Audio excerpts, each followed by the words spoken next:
El día de hoy va a ser un tema, los días anteriores han sido temas más de desarrollo personal y de la mentalidad, ¿no?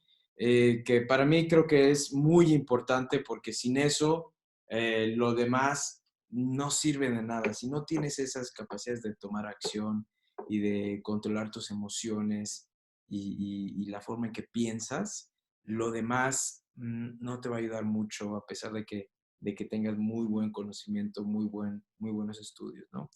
Pero esta vez vamos a hablar de temas de construcción.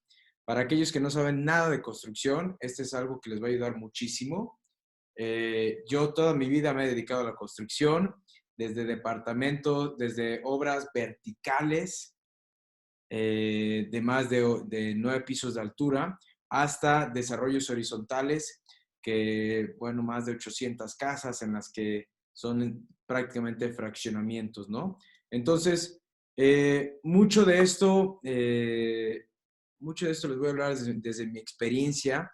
En el caso que ustedes decidan dedicarse en temas inmobiliarios al desarrollo inmobiliario, es muy importante que sepan cada una de las partes del proceso de la obra. Aquí no vamos a hablar de marketing, no vamos a hablar de alguna estrategia de ventas, no vamos a hablar de modelo de negocio, vamos a hablar únicamente de construcción, de todo el proceso que viene, cuáles son las partes, cómo se conforman. Mucho se los voy a explicar porque es bastante extenso, pero vamos a ir abriendo varias imágenes para que ustedes se vayan identificando. Y si tienen duda en algún tema, por favor vayan comentando, escribiéndolo y lo vamos resolviendo poco a poquito. Pero la verdad está muy sencillo. Traté de llenarlo, de acomodarlo en diferentes, en ocho segmentos, porque son temas bastante largos. No les voy a enseñar cómo diseñar arquitectónicamente, no les voy a decir temas estructurales. Vamos a hablar a grandes rasgos de cada uno, porque cada uno tiene su especialidad y sobre todo esto se trata no de ser especialista en un área, sino de conocer todas las que involucra en temas de bienes raíces y de construcción y de inmuebles, de propiedades, para que ustedes también tengan conciencia de los tiempos, tengan conciencia de los procesos, tengan conciencia del equipo que necesitan y todo el personal que involucra. La construcción es una parte que yo adoro, que ha estado siempre en mi vida y es algo que me encanta, involucra mucha gente y es algo muy rudo en el sentido de que es mucho de fuerza, es mucho de poder, es mucho de casi agarrarse a trancazos y bueno, es un ambiente a veces muy difícil, sobre todo cuando estás empezando, cuando no tienes conocimiento, hay gente que abusa mucho de ti, de no saber, y es importante conocer un poquito de cada cosa para evitar este tipo de problemas, ¿no? Entonces, les agradezco Enrique, Luzma, Marco, Rogelio por participar el día de hoy. Gracias. Y por favor, váyanme comentando lo que necesiten. ¿Sale? Cualquier cosa, duda que tengan, por favor, incluyanlo. Vamos a empezar con las diapositivas entonces. Un segundito.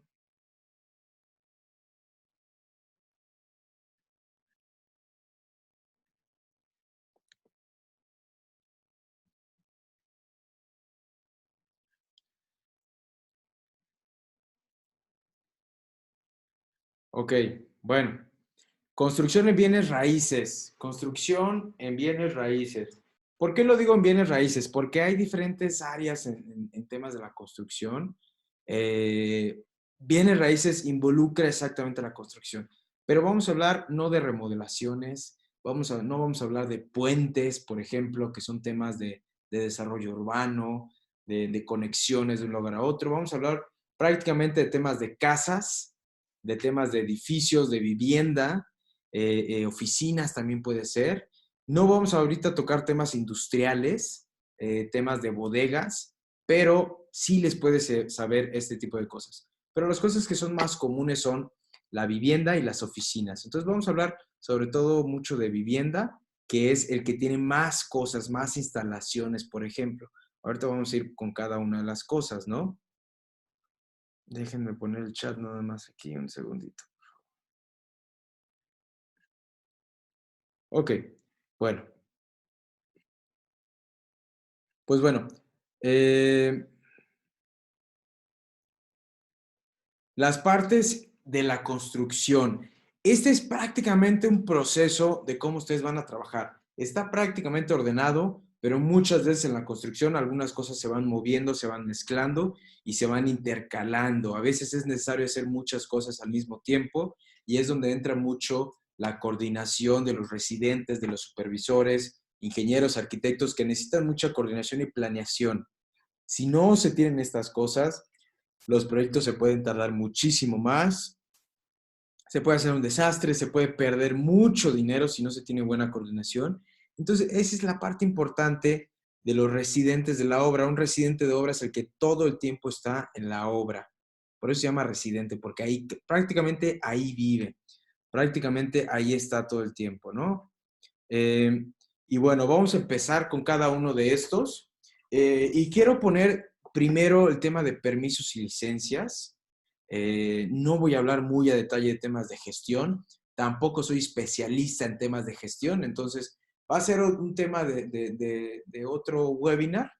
Inclusive, me gustaría, dentro de lo que vamos a hacer, es que, de las cosas que voy a hacer, es que también ustedes les toque dar una sesión por lo menos de 10 minutos de un tema que ustedes dominen, de un tema que ustedes conozcan, de su modelo de negocio, de su experiencia, de todo esto que saben, ¿no? Me gustaría que ustedes, para que también vayan perdiendo este miedo que a veces tenemos de hablar ante la cámara, de hablar ante otras personas y que muchas veces nos sentimos juzgados, sentimos que a veces, ching, no sé lo suficiente de este tema o no me ha ido tan bien como quisiera que me vaya. Pero bueno, ese es otro tema. Entonces, las partes que conforman la construcción las dividí en 8 partes. Primero son los permisos y licencias. Son las cosas que primero debes de tener antes de iniciar, pero también hay un proceso durante, hay visitas, hay también un proceso después que se tiene que realizar, ¿no? No vamos a entrar a detalle. Luego estamos en temas de cimentación. Cimentación, en pocas palabras, es lo que está debajo de la estructura que no ves. Es de la banqueta hacia abajo. Es todo lo que no ves, a eso se le llama la cimentación. Imagínense, por ejemplo, la Torre Mayor, que tiene más de 200 y tantos metros de altura, tiene más de 15 pisos hacia abajo. Parte de ellos, la mayoría son estacionamientos, pero gran parte de eso es la cimentación. Entonces, la cimentación es lo que aguanta la estructura. Vamos a entrar más en detalle ahorita. Luego tenemos la obra negra, que son los huesitos, lo que ves ahí, lo que es sucio, lo que genera mucho polvo por lo general, o que genera más polvo. Luego tenemos también temas de cristalería y carpintería, que en general podemos decir que son pisos y ventanas. Ventanas y puertas. Luego tenemos el amueblado e instalaciones. Dentro de eso están instalaciones de energía eléctrica, de agua potable, de gas, también hay aire acondicionado y hay otras, ¿no? Pero las principales son agua, luz y gas. Luego tenemos pastas y pinturas. A ver, aquí dice Rosy Ramírez, no me escucha bien. ¿Los demás nos escuchan bien?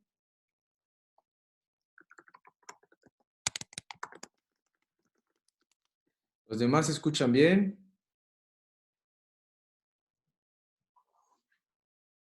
A ver si está mejor.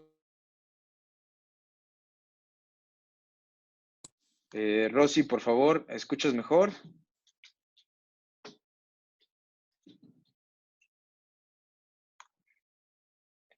¿Se escucha mejor, Rosy? Perfecto, gracias. Ok, bueno, luego están las pastas y pinturas, que es en general lo que lo deja bonito, lo que le quita lo gris, lo que empieza a convertirlo en blanco, en diferentes colores que a nosotros nos gusta, que queremos, ¿no? Las pastas también generan textura, generan cierto tema desde un punto de vista de diseño de interiores, un tema cálido, un tema frío también. Hay que a veces combinar ciertas texturas para también dar un tema de amplitud, pero bueno, son temas más de diseño de interiorismo, que es una especialidad muy importante que también hay que considerarla, ¿no? Y también tenemos los pisos y recubrimientos, pues prácticamente son los que van abajo, donde tú apoyas tus pies, en general es eso el piso. entre ellos los zetas, pero también tenemos mármoles. También les voy a hablar de algunas partes de estos recubrimientos que son la cocina, en los baños, estos trabajos de mármol y otros, ¿no? Y por último, que yo le doy muchísima importancia y muchas veces la gente no le da a los constructores o los que se dedican al desarrollo inmobiliario, desarrolladores, no le dan tanta importancia a las entregas y la limpieza. Y esto es muy importante porque cuando se termina un trabajo, como se siguen haciendo trabajos cercanos o a los alrededores, hay muchísimo polvo, muchísimo desorden y pues simplemente es algo que hay que añadir en el presupuesto para realmente poder asegurarse que no se nos eleven los costos, sobre todo si el departamento no se entrega rápidamente. Hablando de una torre de departamentos, a veces se quedan algunos atorados y no le vas a entregar al cliente un departamento sucio, un departamento manchado, un departamento que pasa por muchas personas y que simplemente con apoyar su pie en la pared ya se hace cero atractivo para el cliente que lo va a ver y lo quiere conocer, ¿no? Entonces vamos a entrar a más detalle a cada uno de esos, ¿no? Primero les quería decir de los permisos y las licencias, ¿no? Les repito, no vamos a entrar en detalles, no vamos a entrar en cuánto tiempo, simplemente vamos a hablar un poquito. Que son toda la documentación, avisos, trámites, gestiones antes, durante y después. Es muy, muy importante porque cuando uno planea un proyecto de desarrollo inmobiliario, si no sabe que, por ejemplo, un cambio de uso de suelo puede tardar inclusive años, sobre todo en esta administración que es tan criticada, que dicen que, pues no, si quieres un cambio de uso de suelo, por ejemplo, de uno comercial a uno de habitacional, de vivienda, no te lo van a dar, te lo dicen muchas personas, no va a suceder, ¿no? Hay algunos en otras partes del país que lo sacan muy rápido el cambio de uso de suelo. Y bueno, el uso de suelo viene prácticamente de un plan de desarrollo urbano.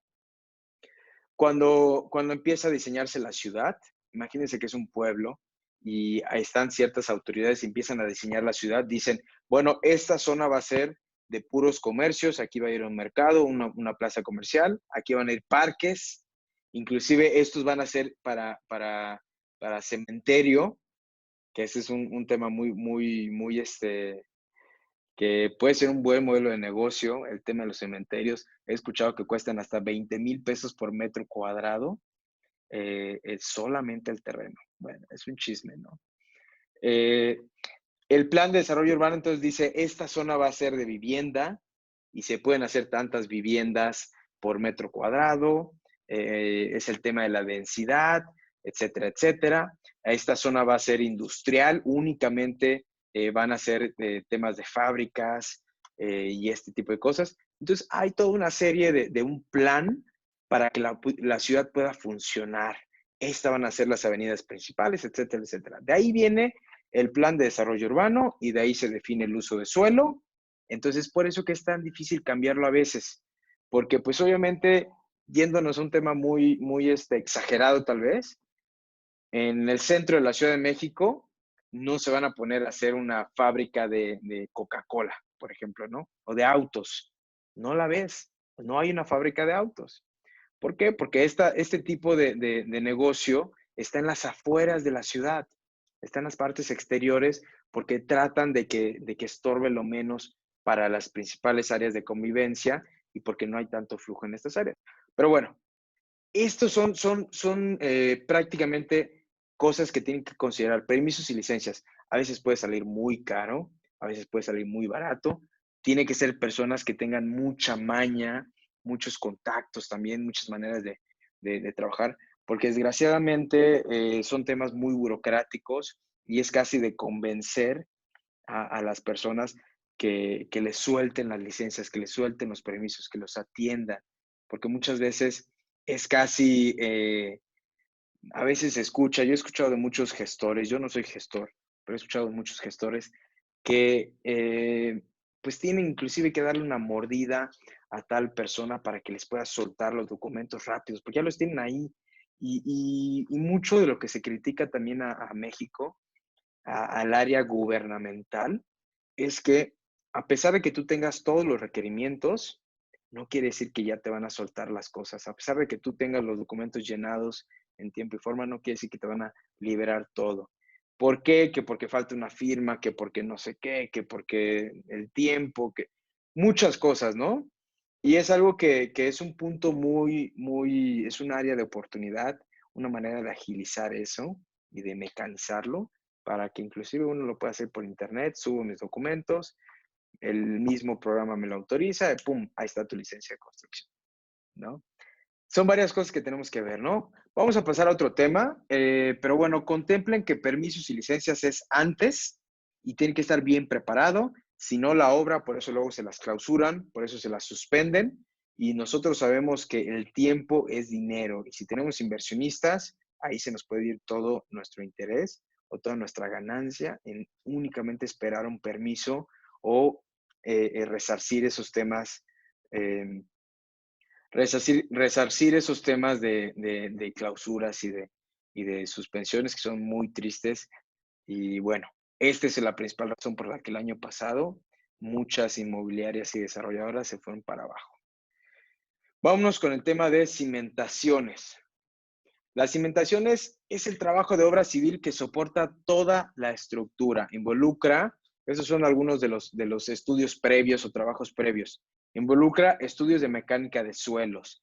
La mecánica de suelos es cómo se comporta el suelo, lo que va a aguantar. Imagínense que ustedes se paran en arena y se empiezan a hundir los pies. Ah, bueno, pues la arena se comporta de cierta manera. Imagínense que se paran arriba de una roca y no se mueve para nada, ¿no? Es muy difícil moverla, es pesada, es dura. Así hay que estudiar el suelo y hay diferentes métodos y la idea es saber cuánto resiste el suelo, qué tanto peso puede aguantar. Por lo general es toneladas sobre metro cuadrado.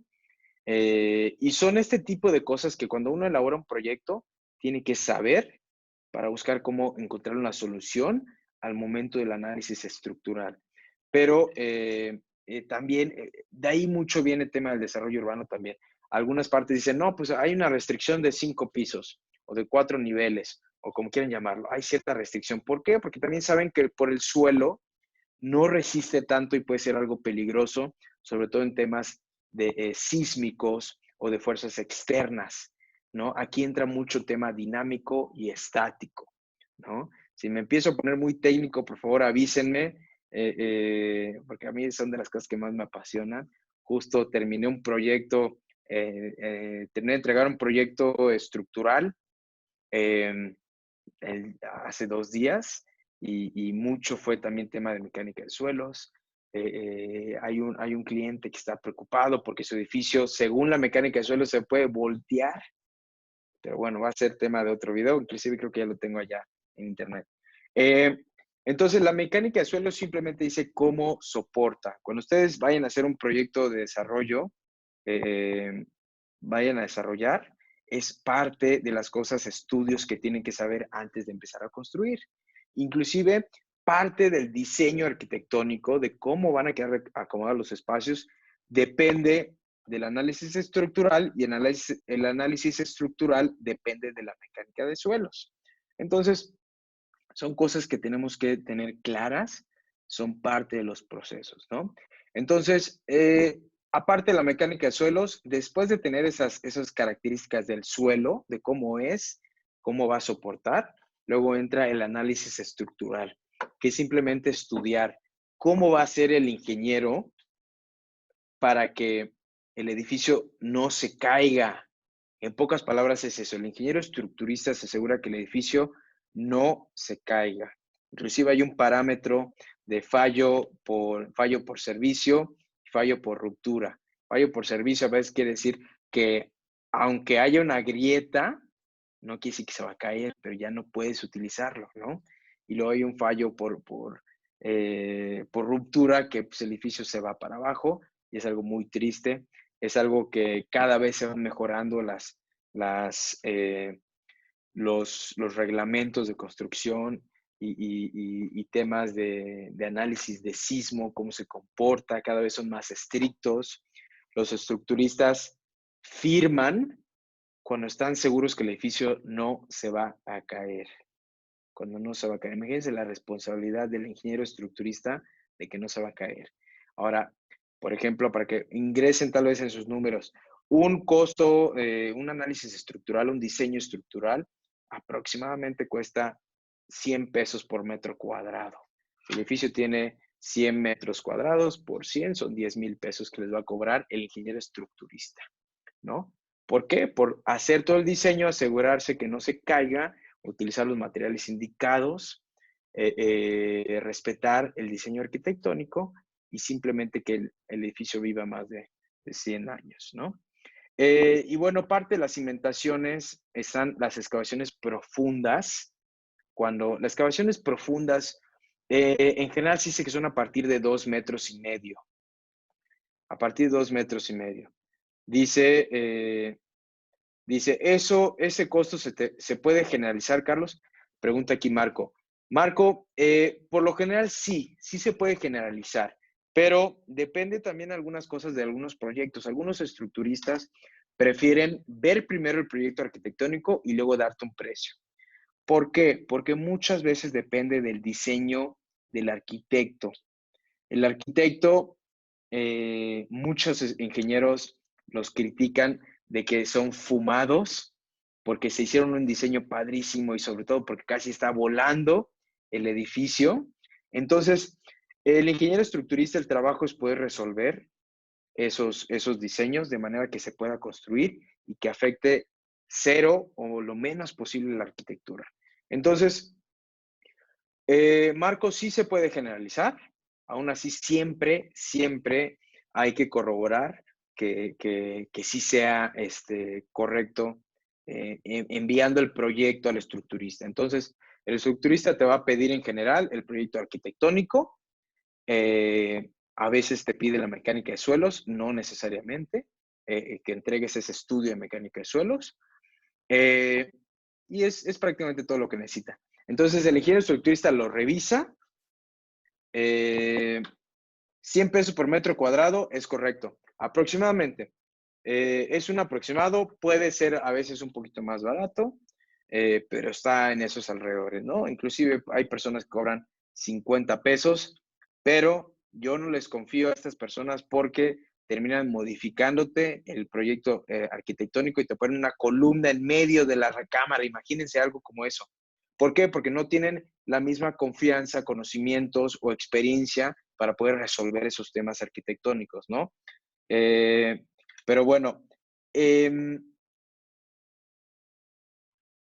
continuando con las excavaciones profundas, son más de 2,5 metros aproximadamente, ya se considera excavación profunda, ¿no? Y excavación profunda, pues se puede ir muy en el fondo. Hay que contemplar también temas de la cimentación, que hay algunas complicaciones como el agua.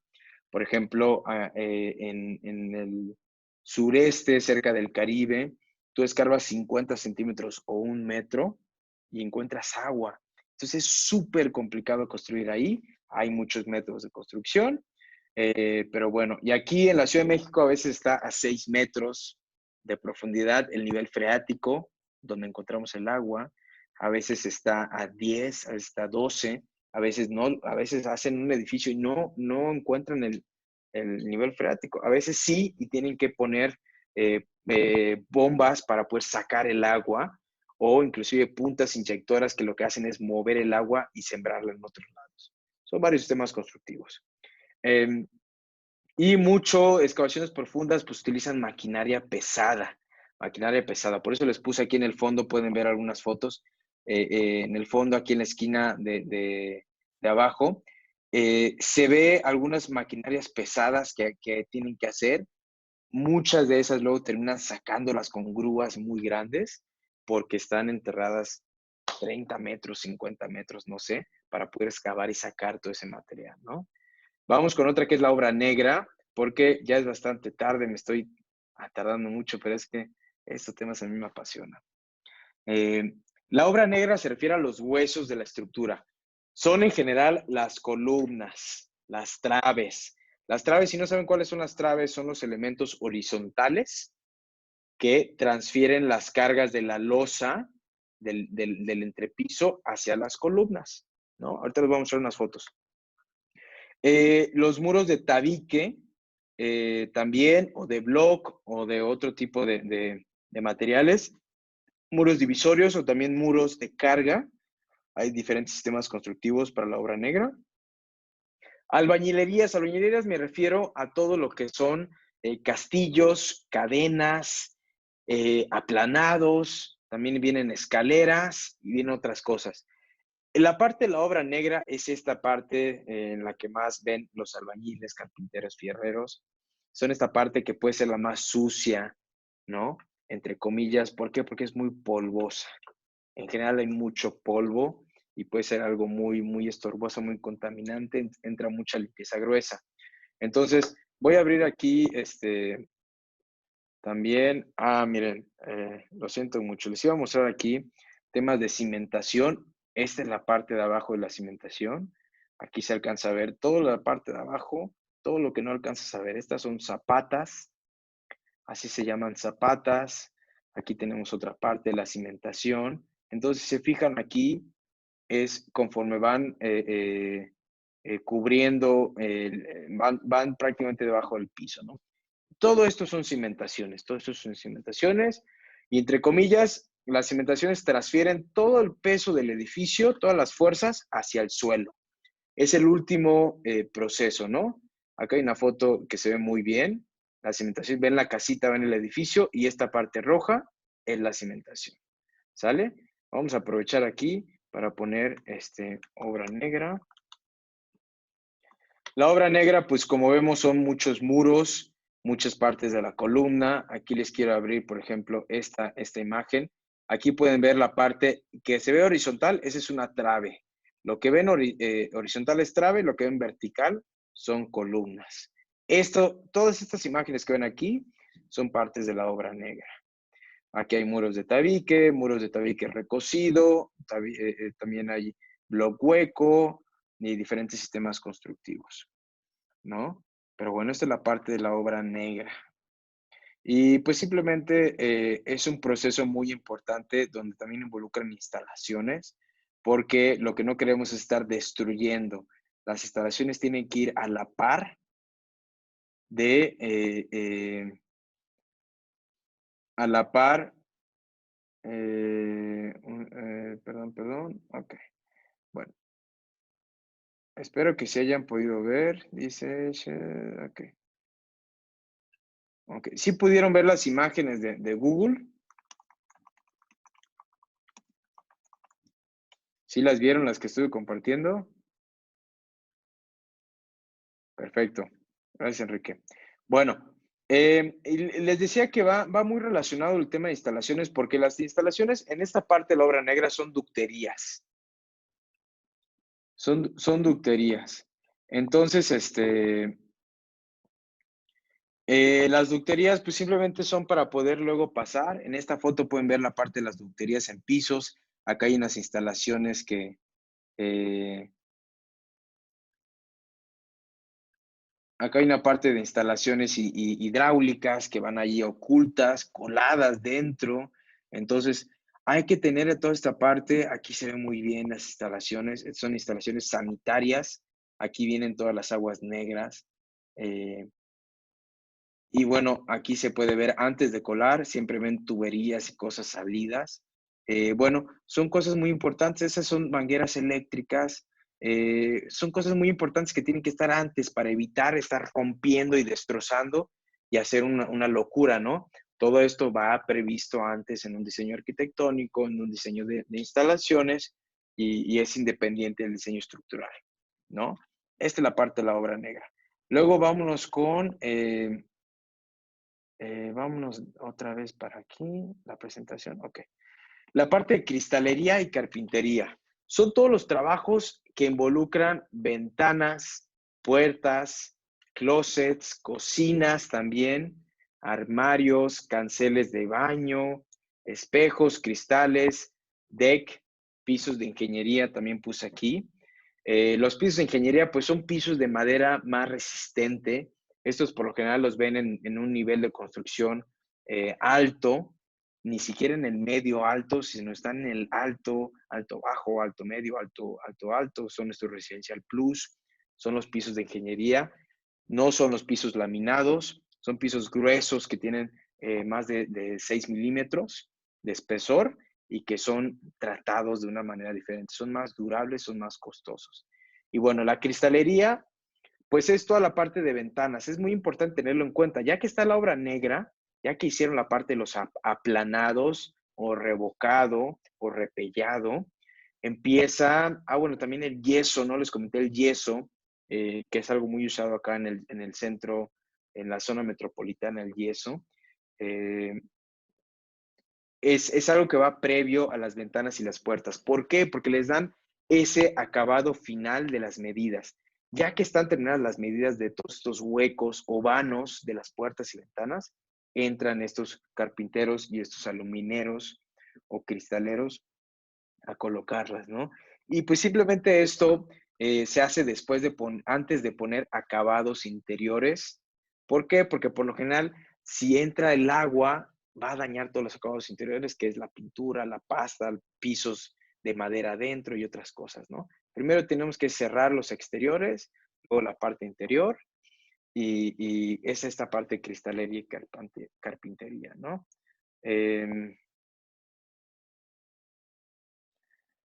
¿De acuerdo? Luego tenemos el amueblado e instalaciones. Ok, este es algo súper importante que muchas veces lo dejamos de fuera.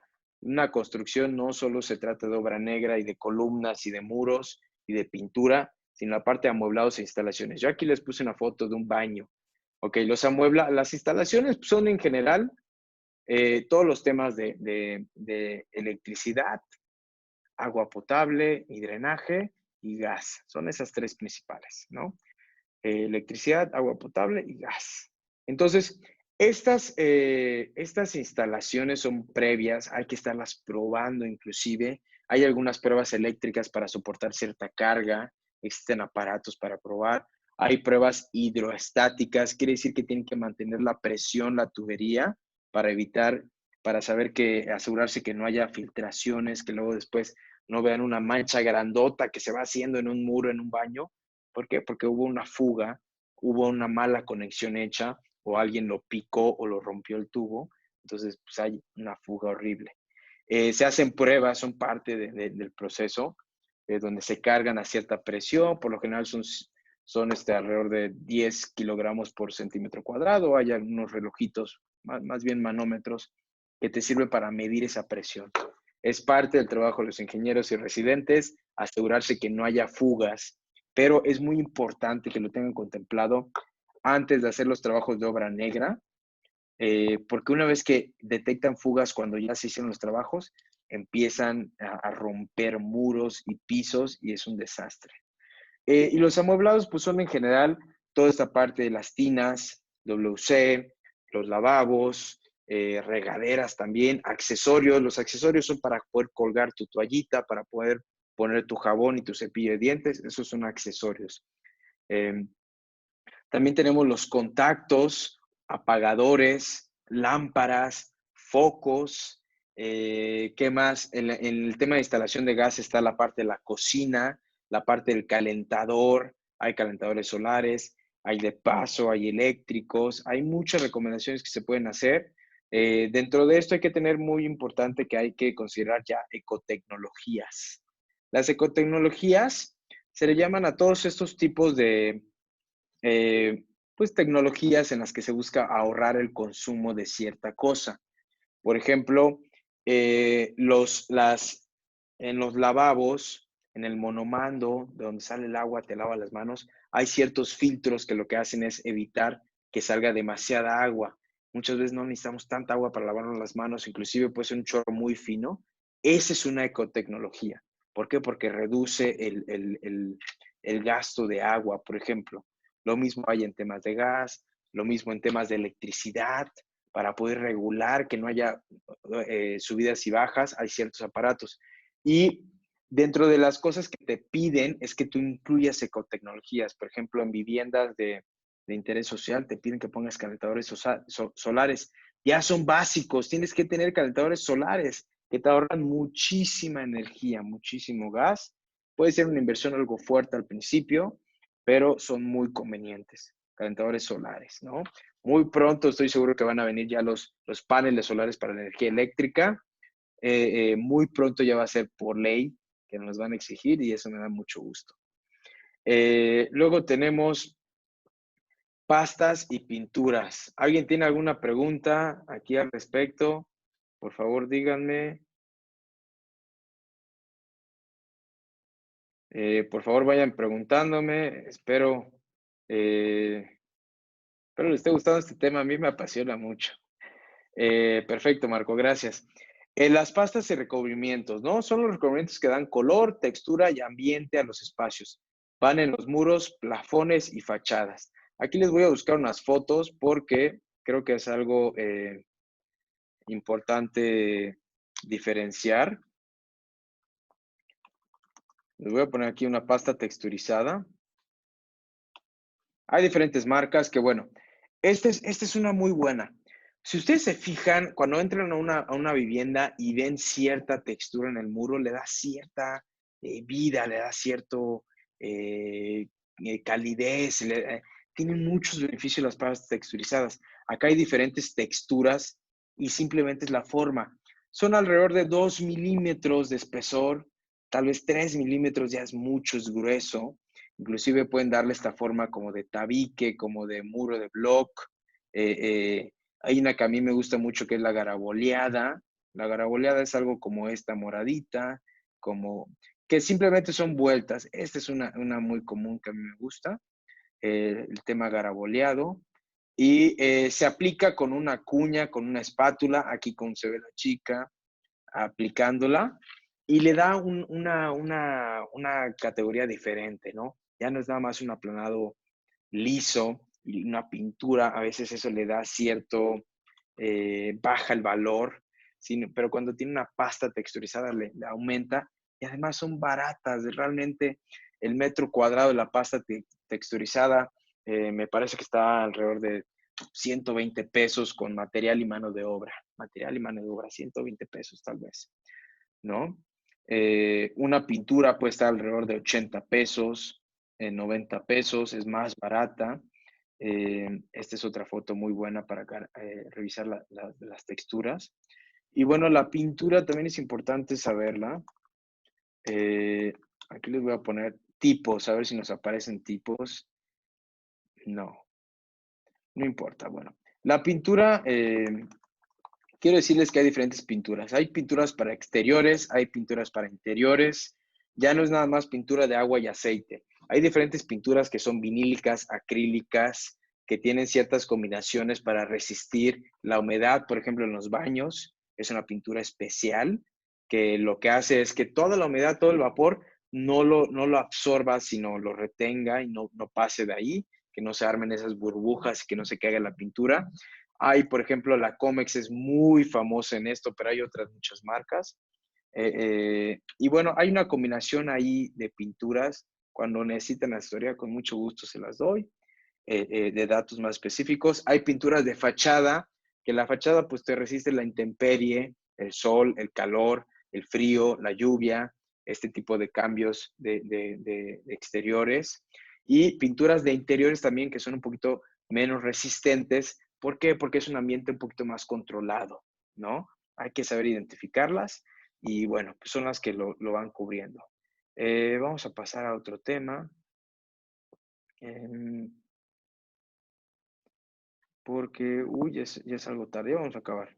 Pisos y recubrimientos, son losetas, pisos laminados, pisos epóxicos, pulidos, mármoles, granitos, zoclos, entre otros. Aquí les puse esta imagen de esta cocina, porque quiero que vean, este es un tipo me parece que esta es superficie sólida, así se llama, pero asemeja a un tipo de piedra.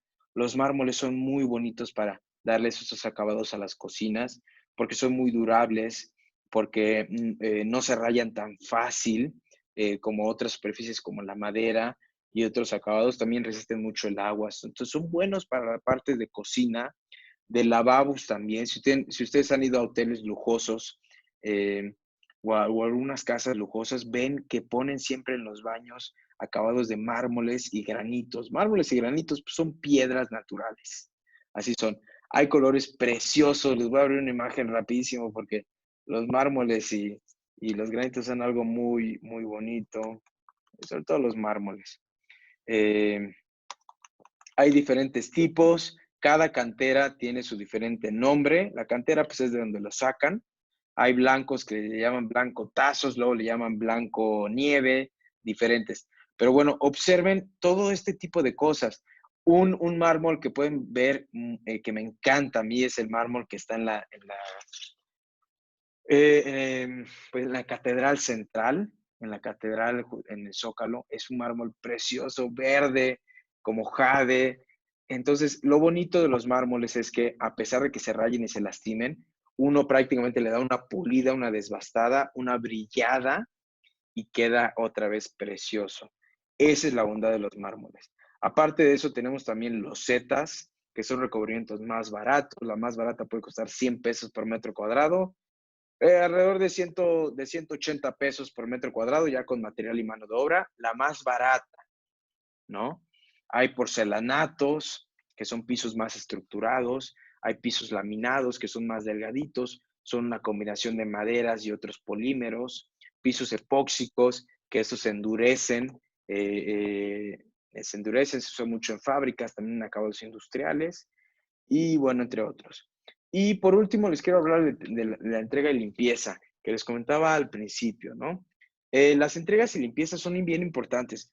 Es una de las cosas que más prestigio le dan a la constructora, a la inmobiliaria, a los desarrolladores, porque es como se lo entregan. Una de las cosas que más me gustaban el tiempo que yo trabajé para algunas compañías era entregar departamentos. Las personas estaban encantadas, la mayoría de ellos, porque era su primer departamento y decían, aquí voy a vivir, aquí voy a tener mi legado, aquí voy a crecer a mis hijos. Y lo que ellos querían es que esté en perfectas condiciones, que esté limpio, funcional, que los focos no fallen, que el agua salga con buena presión. Todos estos procesos son importantes. Yo inclusive tenía un grupo de personas que eran aproximadamente 6 personas que se dedicaban a sacar manchitas que luego se hacían, que se dedicaban a dar retoques de pintura, se dedicaban a cambiar una pieza de loseta, un retoque en detalles de carpintería. Eh, este tipo de cosas son muy importantes porque al final el cliente quiere cosas terminadas y en buen estado, no quiere estar haciendo reparación ni nada porque es algo nuevo, ¿no? Entonces, hay que hacer todo este tipo de pruebas, calentadores también, revisar que el agua salga caliente, prender el calentador, conectar un tanque de gas para entregar el departamento. Si alguno de ustedes ha comprado un departamento nuevo o una casa nueva, pues me imagino que pasaron por este proceso y si no, pues podrían exigirlo porque uno al final no quiere estar llamando a la inmobiliaria exigiendo sus garantías. Es algo muy, muy molesto, muy, muy molesto. Yo de las cosas que más me encargaba, que también me da mucho gusto decirles que la gente me agradecía, era el excelente servicio eh, que había en la entrega y también en postventa, que es después de entregarlo. ¿Por qué? Porque siempre hay dudas, siempre hay cosas nuevas que salen. A veces el calentador de paso dicen, oye, pues es que no prende, que no sé qué. Ah, yo iba, revisábamos. Ah, son las pilas, no te preocupes. Cambiábamos las pilas porque era algo eléctrico para sacar la chispa, etcétera, etcétera, ¿no? Eh, este tipo de detalles son muy importantes, hablan mucho de la gente de la compañía en general, no de los constructores, sino de la compañía en general. Aquí vienen muchos temas de vicios ocultos que a veces, eh, que a veces se quedan atrás y parte del proceso de la construcción es evitar los vicios ocultos. Vicios ocultos son todos estos detalles, cosas que se hicieron mal, errores que se cometieron, que a veces salen y que tardan en salir. Son vicios ocultos porque no salen inmediatamente, no los ves inmediatamente. A veces una fuga en un baño puede ser tan pequeñita que no la notas cuando entregas el departamento después de la construcción, pero pasan algunos meses y se empieza a hacer una mancha, entonces hay que entrar, hay que repararlos, es una súper molestia, me tocó hacerlo también durante la construcción, yo también cometí errores de supervisión, pero hay cosas que se van aprendiendo y se van también sabiendo evitar, por eso es importante las pruebas que les decía, pruebas de carga, de presión, ¿no? Amigos, Son básicamente todos los temas. Quisiera tomar ahorita 5 minutos, por favor, para comentarios. Por favor, háganme preguntas. Quiero saber de comentarios de temas de construcción.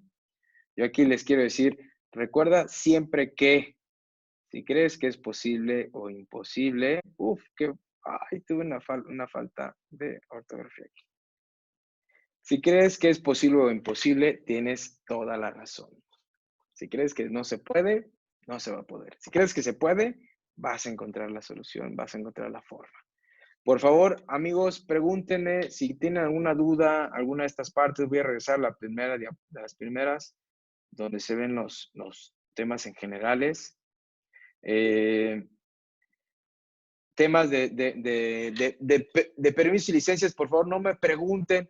¿Por qué? Porque son temas muy relativos, temas que yo no quiero decirles que soy especialista, conozco a grandes rasgos muchos temas, pero pregúntenme de obra, estamos hablando de la construcción, pregúntenme de cimentaciones, de obra negra, de procesos, de tiempos también, podemos hablar de tiempos si gustan. ¿Qué quieren comentar? Vamos a darle estos últimos 5 minutos porque se nos ha alargado bastante el tema. Ya son las 10. Si nadie tiene ninguna pregunta, pues perfecto. Pónganmelo ahí que nadie tiene dudas o por el momento no. O por el momento no tienen dudas. No pasa nada. Si más tarde, los invito, por favor, aprovechen el grupo y también no solo temas de derivar y derivar y míos, ¿no? También aprovechen toda la gente que está dentro del grupo, tiene mucha experiencia en varias cosas. Utilicen el grupo, ¿no? Para cosas. Dice Marco, avances de obra en construcción de muros de block. Ok, ¿qué quieres saber, Marco? ¿Qué quieres saber de muros de block? Más específico, por favor. Rosy dice, todo bien por el momento. Gracias, Rosy. ¿Algo más, por favor, Marco? Dice Enrique, por ahora no tengo disculpas. Dice David, me perdí el webinar. No pasa nada, David. Te voy a enviar el webinar, lo voy a subir a YouTube y por ahí vas a poder verlo.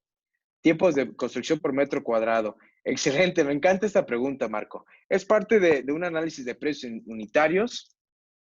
Ok.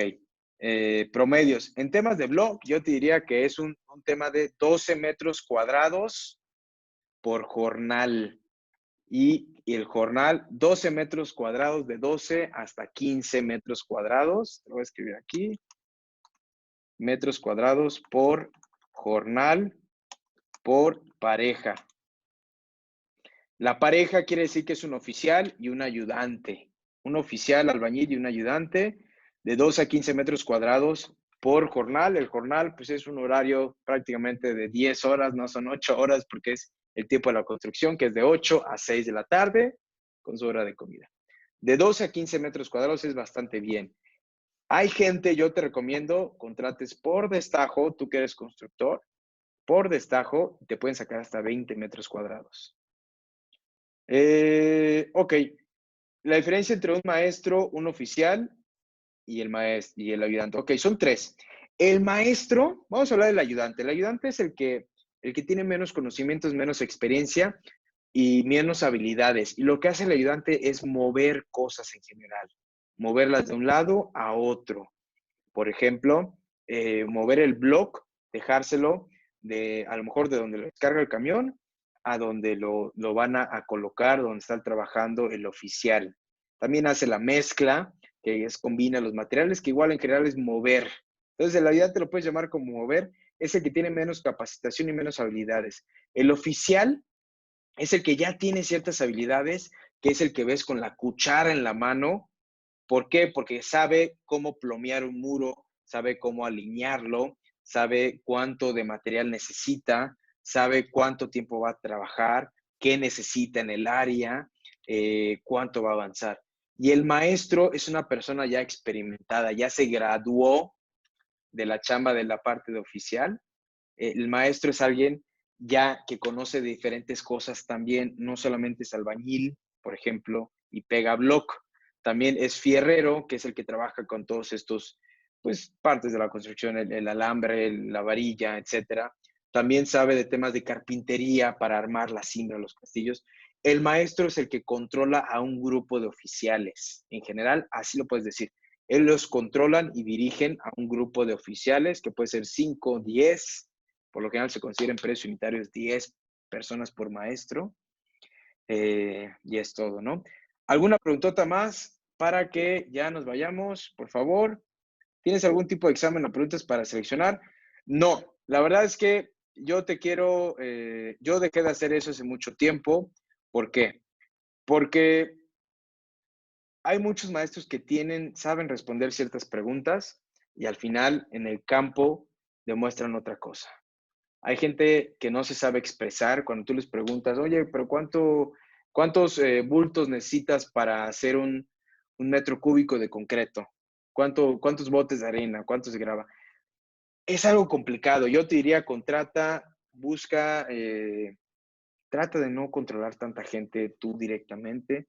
Yo sé que eso lo hacemos mucho cuando estamos empezando, cuando no podemos pagar a alguien para que lo contrate, pero yo te diría, no pierdas tiempo en manejarlos así, pídelos por destajo y mídelos respecto a resultados, respecto a resultados.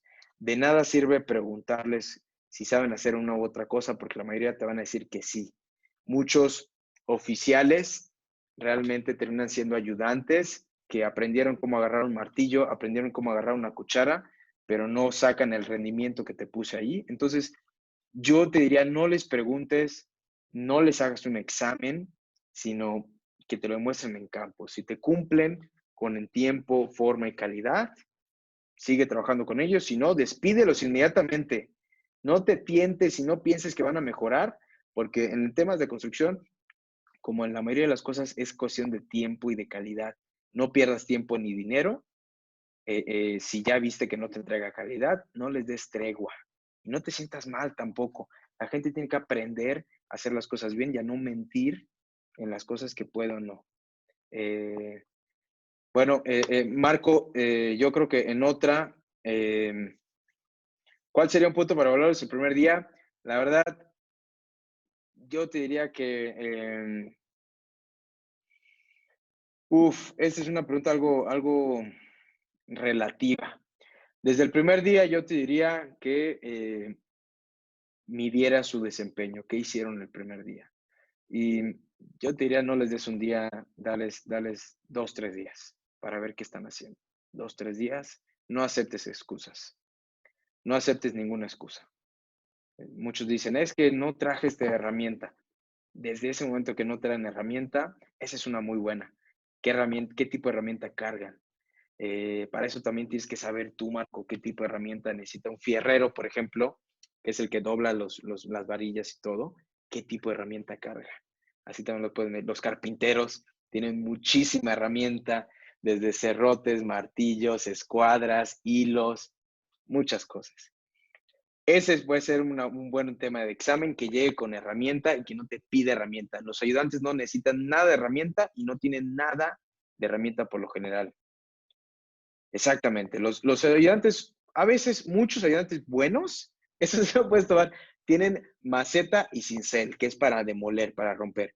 Los ayudantes buenos, que ya son muy rápidos, yo le he pagado más dinero a un ayudante bueno que a un oficial, inclusive a un maestro, ¿no? Un ayudante normalmente gana alrededor de 1,500, 1,800 pesos a la semana.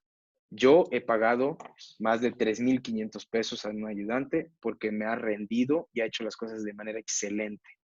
Entonces, bueno, la verdad es que se trata de ver las capacidades de cada uno, se trata de ver cómo se desempeñan y yo te diría, no te rompas la cabeza, trátalos por destajo, que quiere decir por lo que hagan. Si lo hacen bien, si hacen mucho, con eso les pagas. Amigos, les agradezco muchísimo su tiempo. Yo sé que pueden salir muchas preguntas. Por favor, coméntenme en el grupo si quieren algo más específico en temas de construcción. Y si hay ciertas personas que coincidan, pues lo tomamos en cuenta totalmente. Y si no, pues aclaramos algunas dudas. Les agradezco mucho su tiempo. Los dejo nuevamente Bueno, ahí están mis redes si quieren ver un poquito más de temas de construcción, si quieren ver un poquito más también de bienes raíces, comparto muchos temas de bienes raíces, mucho desarrollo personal. Búsquenme ahí, también en Instagram, en Facebook como Carlos Pérez.d, Carlos Pérez D, en Instagram, que estoy muy todo el tiempo, y pues en Facebook piden una solución de amistad. Siempre estoy compartiendo temas de construcción. Y vayan a alexaconstructores.com, ahí ven muchos temas la mayoría son gratuitos. Sí, también hay unos cursos, pero bueno, de esto se trata de compartir información. Entonces, busquen toda esta información gratuita que es muy accesible. Y recuerda que si crees que es posible o imposible, tienes toda la razón. Amigos, gracias, buenas noches y les mando un gran abrazo. Hasta luego.